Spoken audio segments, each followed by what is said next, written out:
Assalamualaikum warahmatullahi wabarakatuh. Saya Syara Rania. Saya Sakarya Satya. Saya Ki Sutopo Mocopat. Ya, dan kali ini saya Syara Rania bersama Saka akan mewawancarai Ki Sutopo Mocopat. Niki Pak nopo langsung mawon. Biasanya Ki. Ki langsung Ki. Nggih Ki. Syara ingin bertanya tentang Mocopat itu sebenarnya apa sih? Ya, terima kasih. Mocopat itu sebetulnya adalah sesuatu tembang yang dilakukan dalam bahasa Jawa. Lah itu sebetulnya mocopat itu sejak dulu itu sudah ada dari zaman ke zaman, cuma ada yang berupa kakawin dan lain sebagainya. Lah kemudian oleh para wali itu dibikin suatu tata yang dimana mocopat itu terdiri dari 11 tembang mocopat. Kalau urutannya tembang mocopat itu sendiri adalah yang pertama adalah ada orang yang dari mijil dulu, ada yang mas kumambang. Terserah pemahamannya sampai di mana itu boleh-boleh saja. Kalau saya pakai dari mas kumambang.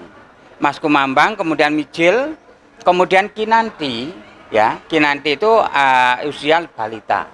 Kemudian ada namanya sinom. Ya. Setelah sinom mengenal rasa asmorodono. Lah asmorodono kemudian ada yang gambuh dulu, ada langsung kemudian dandang gulo. Ini ada versi-versi beberapa macam karena apa ya? Kawruh itu sangat luas sekali. Jadi ada dasar-dasar tersendiri. Kalau dia mengatakan oh ini gambuh dulu, katanya sudah jumbuh antara yang laki dan perempuan untuk menuju suatu rumah tangga. Tapi kalau saya gambuh itu nanti saya letakkan pada setelah durmo. Karena orang Jawa itu ada kesenian namanya kalau di kuda lumping dan lain sebagainya, pendekarnya itu namanya tukang gambuh. Jadi ngelerem niangkoro. Lah itu jadi ya setelah asmorodono, dandang gulo, kemudian durmo. Durmo ini juga ada yang mengartikan wayahin darmakno, pengertian yang dimiliki, yang dipelajari. Ini didarmakan. Maksudnya direalisasikan dalam kehidupan. Nah, kemudian setelah durmo, kalau saya mengartikan durmo itu adalah dur iki angkoro, mo iki angkoro ning asmoro. Di mana rasa cinta atau rasa apa itu sangat menggebu-gebu. Di sini kalau tidak ada namanya gambuh, yang sing gambui orang yang meleremkan angkoro tersebut, ini bisa berbuat yang tidak baik. Karena ya terjadi suatu ujian rumah tangga dan lain sebagainya ini di usia 30 sampai 50. Nah ini setelah gambo kemudian ada pangkur. Pangkur itu adalah karena ini adalah dari para wali. Pangkur itu ada yang mengartikan pangudi Quran.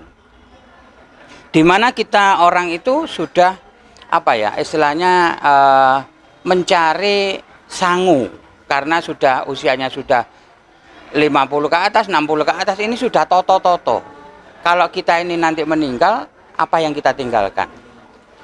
Ada nama itu istilahnya kalau gajah mati meninggalkan gading, harimau mati meninggalkan belang. Tapi kalau manusia meninggalkan nama ini baik atau buruk, ini terserah dari proses ini semua.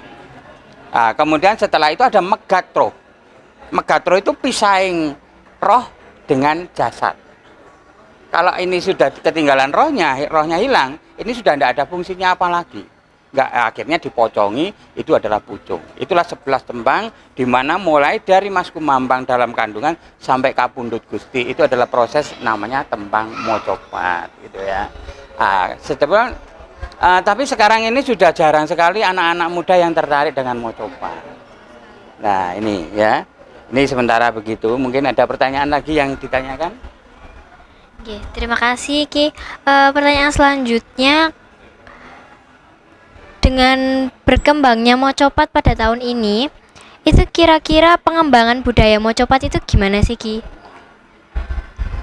Kalau masalah pengembangan budaya yang sangat baik itu dilewatkan melalui pendidikan, yaitu mulai dari SD, SMP, bahkan dari TK.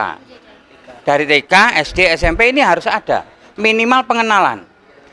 Untuk itu semua sebetulnya yang paling fokus itu adalah gurunya dulu. Gurunya dulu diajari untuk bagaimana cara nembang mocopat atau filosofi mocopat yang ada di dalamnya. Baru ada istilah mengatakan bahwa orang itu tak kenal maka tak sayang. Jadi kita kenalkan dulu apa sih mocopat itu. Apa sih kidung itu? Loh, sebetulnya kidung itu apa sih? Kidung itu adalah iki dongo. Sebenarnya ini doa, cuma di dalam Jawa gitu loh. Makanya ada kidung Montro Wedo Sari Rohayu. Jadi kidung mantra, kidung itu juga doa, mantra itu juga doa.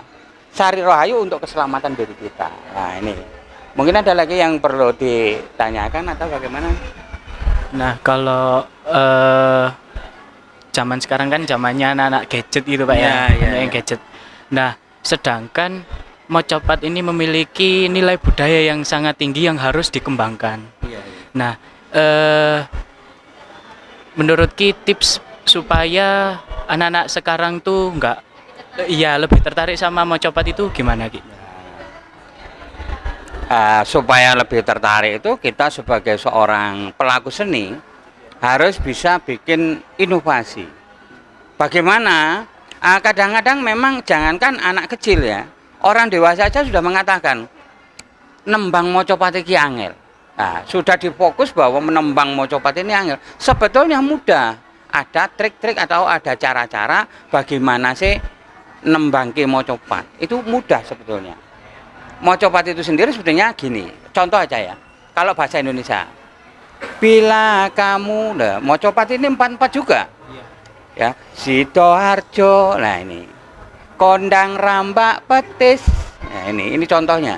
Ini adalah dandang gulo antar daerah yang diciptakan oleh Kinarto Sabto. Itu untuk mengajari anak-anak. Jadi mudah sekali. Kita dalam menghafalkan kota-kota itu dulu melalui tembang. Nah inilah. Jadi kita harus bikin inovasi.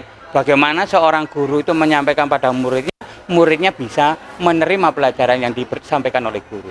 Kemudian memang saya ya juga dari guru SD, guru yang sangat dasar sekali, sehingga saya memang cari cara bagaimana untuk agar mocopat ini sampai pada anak-anak. Karena itu juga ada permainan, juga ada intisari yang ada di dalamnya. Terutama adalah pelajaran-pelajaran masalah kerohanian dan lain sebagainya. Ya, sementara itu dulu. Matur nuwun Ki. Wassalamualaikum warahmatullahi wabarakatuh.